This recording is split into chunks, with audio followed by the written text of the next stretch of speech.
Yeah, man. Wow. Welcome all those just join us. Bitter Sugar, Brother Miguel Lorne here, Bess FM, and we want to welcome you all. Thanks for joining us. When we have so much choices now, you have phone now, so you can join all sorts of things on the internet. And you have so many other stations, but you choose Bess, and we are thankful for that. Now, I brought along the name of this book now is The Divine Origin of the Craft of the Herbalist. You get the book name? The Divine Origin of the Craft of the Herbalist. Enough people underestimate the herbalist. Here, look, brother, the brothers and sisters, Icania, brothers and sisters up in Brownstown, Yellow, brother Zeus and company, doing a wonderful job with herbs. Yes, brother, give thanks. Saw you today down at the Salt Marsh. Give thanks. Now, yes, what they say here now, this book is The Divine Origin of the Craft of the Herbalist. It said, man cannot live by bread alone, although wheat was believed to have been formed of the body of God. And without water, he could not live at all. His whole existence depends upon it. And from the earliest times, man has regarded water as a thing of mystery and has attributed to it supernatural and anismatic powers.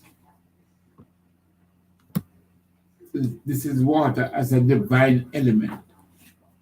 Water. I bring this along today because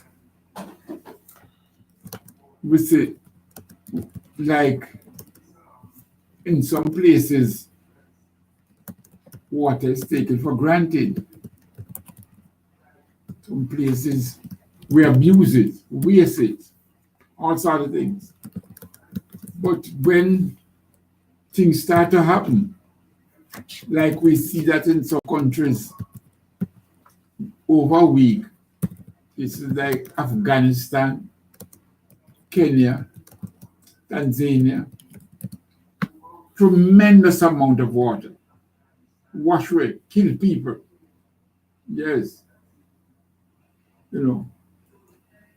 I think because of where I live, almost every day rainfall. So I can understand why the people harping. I hear the Minister of Water and government saying it's drought. We are experiencing drought. I want to call and tell me which part of Jamaica experienced drought. Because most places I go, and most places I hear from, them say rain falling. So, if one day rain no fall, they go make a big thing about it. No. We have to start see water as very important. We have to start because we cook We bathe, we do lots of things. But now we have to see water as divine. And you what I say? As divine brothers and sisters. And we have to drink a certain amount every day. Every single day. Not some days, skip some days. No, every day we should drink some water. And we should start to protect our water, especially our water sources.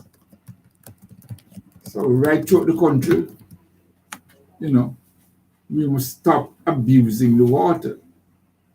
Some places, the people throw all sort of rubbish in the river. You see baby diapers in the river. You see old washing machine in the river, old fridge through in the river. No, we have to get out of them things there below. The purity of the water should not be contaminated. You can't throw old fridge and old this, baby diaper and all that. No, please. So, I'm appealing to you all, take the river more serious. Lovely place to go and play. Lovely place. If you can't swim, you'll find a little hole also which not too deep, and you go sit in it and splash your foot in it or something. Lovely place to go and play in the water. But water as a divine element. This is what chapter 3 says.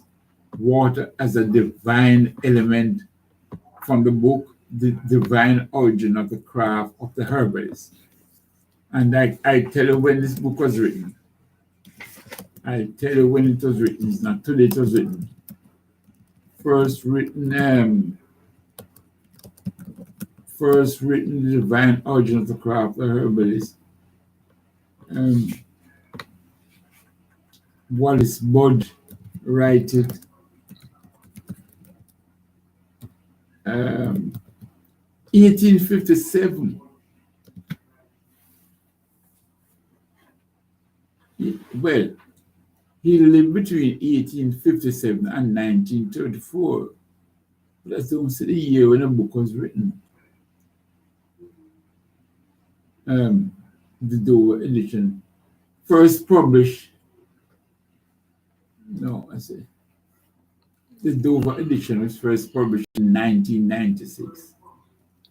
It's an unaltered and unabridged republication of the work, first published as the Clipper House by the Society of Herbalists, 1928. Was first published in 1928, brothers and sisters. So a new book just come, The Divine Origin of the Craft of the Herbalist. And like it says now, the divine element of water. 1928. It says here, it give life to himself and the beast and the vegetable creation. And it was to him a thing of indefinable and inscrutable origin and possessed of a divine essence. According to Ethiopians, the oldest thing in the world was a great water abyss called Nu, N-U, or Nenu. That's what it's called, water in days gone by, both in Ethiopia and Egypt. And from this spring, the first god, Ra or Kapira, who created the heavens and the earth from the germs which existed in the abyss. From out of this abyss, the primeval god sent a river into Egypt, which was thought to enter the country from the two openings in the bases of the rocks at the first cataract. And this river, we now know, is none other than the Nile.